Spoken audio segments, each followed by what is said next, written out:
안녕하세요. 이번에는요, 웨스트민스터 소요리 문답 11번째 질문을 함께 알아보겠습니다. 보시죠. 7주차이고요. 하나님의 섭리입니다. 질문 11번은 이것인데요. 하나님의 섭리의 사역이 무엇입니까? 라는 그러한 질문입니다. 네, 대답은 답. 하나님의 섭리의 사역은 모든 피조물과 그 모든 활동을 가장 거룩하고 지혜롭고 능력 있게 보존하며 다스리시는 것입니다. 라고 이야기를 해주고 있습니다. 해설을 보시면 하나님의 섭리, 하나님의 섭리는 하나님이 만드신 것들을 지속해서 붙잡고 보존하기 위해서 필요한 모든 것을 공급해 주시는 것을 말한다. 시편 119편 89절에서 91절의 말씀이고 145편 15절입니다. 또한 그것을 다스리고 계시는 것을 의미한다. 시편 66편 7절, 잠언 16장 9절입니다. 예수 그리스도께서는 내 아버지께서 이제까지 일하시니 나도 일한다. 요한복음 5장 17절이죠. 라고 말씀하셨다. 하나님이 모든 만물을 지으시고 그 만물을 다스리시고 통치하시는 것을 의미하며 더욱이 하나님이 구속을 위해 일하시는데 그리스도께서도 그것을 위해 일하고 계신다는 것이다. 이처럼 하나님의 섭리는 하나님이 세상에서 일어나는 모든 것을 인도하시고 통치하시는 것을 말하며 잠언 16장 33절입니다. 이 세상에서 일어나는 모든 사건과 일들을 자신의 계획과 영광에 따라 질서 있게 하시는 것이다. 자, 그 다음 하나님의 섭리의 대상. 하나님의 섭리는 모든 장소와 사람과 사건에 미친다. 모든 장소라는 것은 하나님의 손길을 벗어날 수 있는 곳은 없다는 것이다. 예레미야 23장 23절입니다. 바다 끝에도 하나님이 계신다. 시편 107편 23에서 24절입니다. 요나가 큰 물고기 뱃속에서 생명을 보존할 수 있었던 것은 하나님의 섭리로 인한 것이었다. 하나님의 섭리는 모든 사람에게 미친다. 모든 사람 가운데 특별히 경건한 자들을 특별한 방법으로 돌보신다. 베드로전서 5장 7절입니다. 하나님은 자신을 두려워하는 자들을 보존하시고 돌보시는데 기근 가운데서도 생명을 보존하신다. 시편 33편 18절입니다. 그리고 하나님은 성도들의 방패가 되신다. 이는 모든 위험 가운데 돌보시는 것을 의미한다. 시편 31편 7절이죠. 그래서 그들의 눈물을 계수하시며 시편 56편 8절 연약할 때 힘을 주시며 히브리서 11장 31절 부족을 채우신다. 시편 23편 4절입니다. 하나님은 까마귀를 동원해 엘리야를 먹이셨다. 열왕기상 17장 6절입니다. 예수님의 생명이 위협받을 때는 애굽으로 피하게 하셨다. 마태복음 2장 13절입니다. 하나님의 섭리는 세상에서 일어나는 모든 사건에 미친다. 전쟁에서 승리하게 하시며 새들을 먹이시며 머리카락도 세시는 하나님이시다. 마태복음 10장 30절입니다. 하나님의 섭리의 성격은 어떠한가? 하나님의 섭리는 가장 거룩하다. 시편 145편 17절입니다. 이것은 이 세상에서 죄인들에게 심판을 행하시는 것으로 나타난다. 시편 9절 장 9편 16절입니다.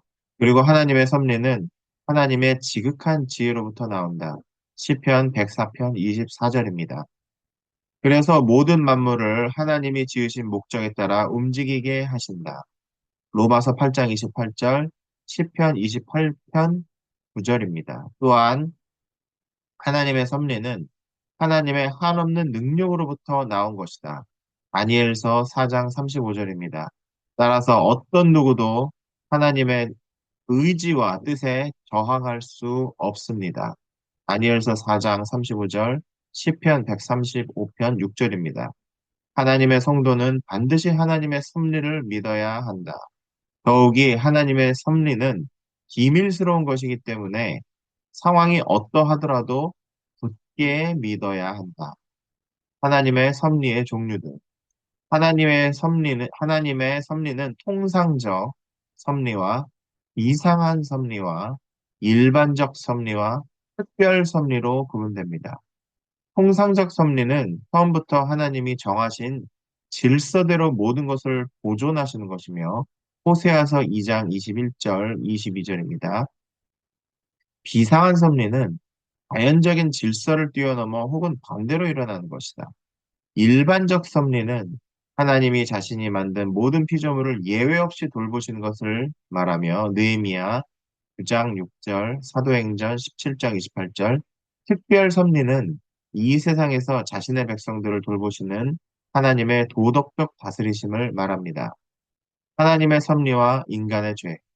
하나님은 인생들이 죄 짓는 것을 제한하시고 금하십니다. 시편 76편 10절입니다. 때로는 인생들이 죄 짓는 것을 허용하시는 것으로 보이는 성경 구절이 있습니다. 사도행전 14장 16절. 하지만 이것은 하나님이 그들의 죄를 용인하시는 것이 아닙니다.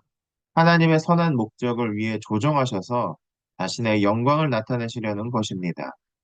하나님은 아수르를 일으켜서 이스라엘을 치셨고, 사사기 10장 5절에서 7절입니다. 요셉의 형들의 악행을 통해서 이스라엘을 보존하시는 일을 하셨습니다. 창세기 50장 20절의 말씀입니다. 자, 하나님의 섭리에 대한 의문들. 하나님이 이렇게 자신의 백성을 돌보시는데, 때때로 혹은 자주 그분의 백성이 고통당하고 비천해지는 이유는 무엇인가? 라고 질문할 수 있다.